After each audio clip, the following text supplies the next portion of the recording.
The Jacksonville Jaguars quarterback Trevor Lawrence just took a few days ago a pretty terrible hit, and it, for all intents and purposes, was a dirty tackle, right, causing a traumatic brain injury. The defensive player, while Trevor Lawrence was sliding, which is obviously a no-hit zone, this guy just came and just barreled him over. It was bad. It was bad. The guy got thrown out, and fans threw trash at this jerk on his way out. Now, I bring up this story because there is a reckoning occurring. We, the people, have known, together with the medical profession, sports medicine, have known that American football is a uniquely dangerous activity for a long-term health perspective for the human brain. It's bad. It's really bad, particularly when multiple concussions are occurring. And yet it doesn't seem like there's been a whole lot of progress made. Now, fortunately, I think Barack Obama's statement, I believe when he was president, that if he had a son, he would not let his son play football. I think that moved a lot of the culture, because that is one sentence and it's a meme and it's spread and went viral. And now, in the network I'm in, which does include conservative families, they don't put their kids in football, they put their sons in flag football, you see, which is all of the fun of American football without the very serious, deadly, and costly downsides. I and my son have both said, and he said this independently, even though I've been saying it for years, maybe it's an ancestral memory thing. He says, Papa, it's way more fun to play sports than watch sports. He even agrees with it's more fun to watch, or rather, it's more fun to play the sport than to play a video game of it. So, yes, real life's better than screens. And there's an episode I did recently where I talked about the self-deceit of video games, Instagram, girly pictures on the internet, and how the brain can't tell the difference. And so if we're trying to persuade ourselves and others to live better lives, well, we need to stop persuading our brains into thinking that virtual reality is real when it's not. And just think about, I know this is going to get a little dark, but think about the time and effort it takes to a young man to pull up a girly picture, from that time to, let's euphemistically say, completing the activity. How long is that? A few minutes? Now contrast with real life. How long does it take a young man to meet, greet, woo and pursue, and commit, and then legit have relations with that woman? Months? Weeks? Probably not more than days. Although I do know some people who met and were married days later. You do see that quite a bit in conservative pockets in the country, even the United States to this day. And the marriages are coming along just fine. And they have 5 kids with a 6th on the way.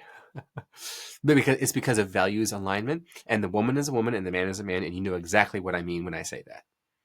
Those marriages work. They are built to last. The people can be 17, 18, 19 years old, assuming that's legal. But it works. It works because of values alignment and because of roles. You fulfill the role of a woman in a marriage, you fulfill the role of a man in a marriage, things will go well for you. But the problem is, for young men, we'll come back to Trevor Lawrence, I guarantee it. The problem is that a barely viable alternative to that, yet still viable from the body's, let's say, completion perspective, from a perspective of finishing, not to get too graphic, but you know what I mean, minutes versus months minimum in a lot of cases, most cases these days.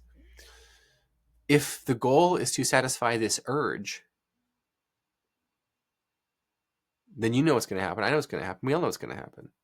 A lot of young people in pursuit of instant gratification are going to choose that over a real viable alternative that actually takes skill, class, dressing up nice, learning to dance, having confidence, building muscle, being jacked, tan, and rich. Or at least jacked, tan, and rich enough to be a likely suitor for the type of woman that you want. All persuasion is self-persuasion. And sometimes the most important persuasion is that of self for what it is that you want to do and what you want to get out of life. And that brings us to Trevor Lawrence. Why has nothing changed? Why do so many young people find themselves staring at screens? Men at the kind of women that they want, and women at the kind of lifestyles they want a man to provide for them. And both are getting neither.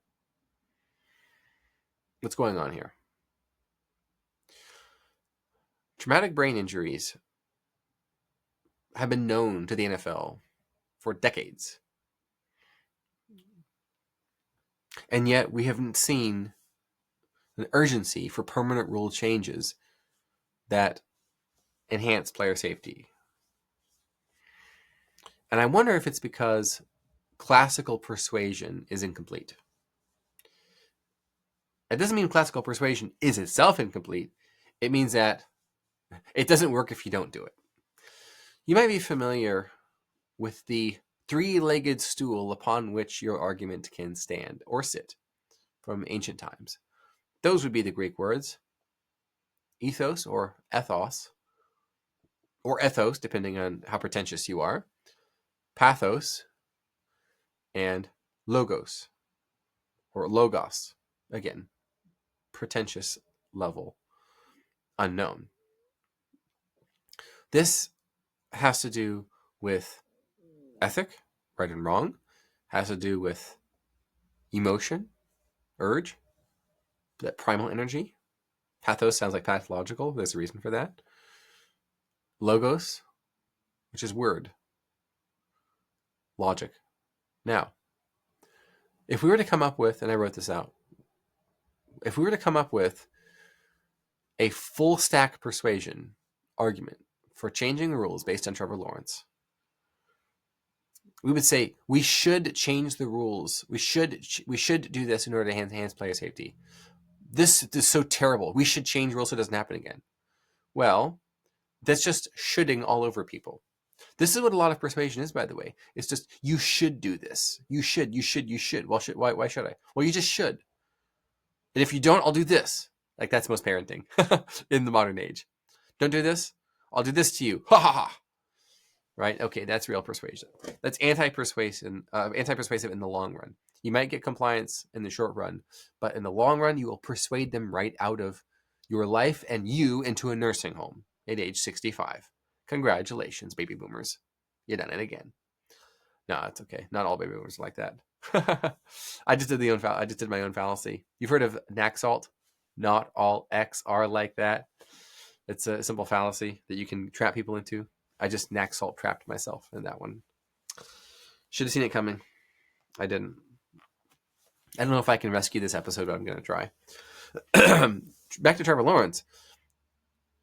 An ethos, pathos, and logos persuasive argument, with a little help from my friends at ChatGPT, might be something like, first, ethos. As a league that prides itself on integrity and responsibility. Okay, that's like corporate woke nonsense, but let's just run with it. The NFL must prioritize the well-being of its athletes by implementing stricter regulations against dangerous plays. Upholding the league's commitment to player safety necessitates decisive action to prevent future incidents. What do you notice here? Integrity, responsibility, prioritize well-being, commitment, decisive action. What is this? It's right and wrong. It's an appeal to what's obviously right and what's obviously wrong.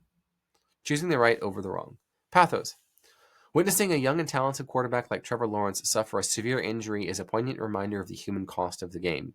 The emotional toll on players, their families, and fans is immeasurable, compelling us to advocate for changes that protect those we care about.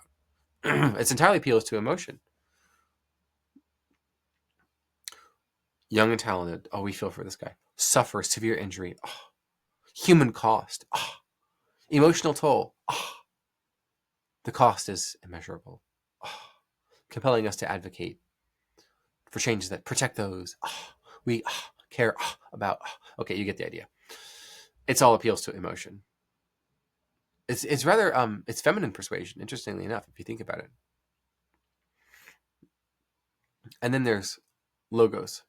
Statistical evidence reveals that a significant percentage of former NFL players have been diagnosed with chronic traumatic encephalopathy due to repeated head injuries. Implementing stricter rules to minimize such injuries is a logical step toward reducing long-term health risks for players. So we have masculine persuasion of what's the right thing to do, pathos persuasion, which is what feels right, which is feminine persuasion, and then we have Spock with the logos. I am suggesting fully integrated, balanced, harmonizing persuasion of all three: ethos, pathos, and logos in your arguments.